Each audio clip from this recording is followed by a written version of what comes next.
ভাইয়া 2000 টাকা আনছি, 2000 টাকার রক্ত খাওয়াও। আরে নিয়ে আসিস যখন কড়কড়ে নোট নে, এবার খা রক্ত। শালা এবার তো ছাড়।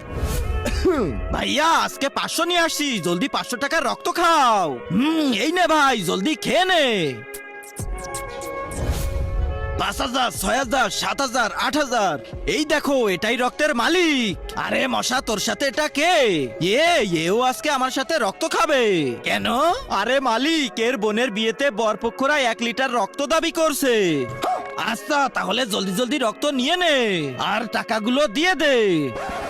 যাক, এবার 1 কোটি পুড়ে গেছে। মালিক একটা কথা বলবো? হ্যাঁ বল। কোন মানুষেরা তো আমাদের তাদের আশেপাশে যেতেই দেয় না, আর আপনি এত ভালো মানুষ যে টাকার বদলে আমাদেরকে রক্ত খেতে দেন। আচ্ছা মশা ভাই, তাহলে আজকে তুমি একটা কথা শোনো। কিন্তু তার আগে তোমার কাছে কোনটা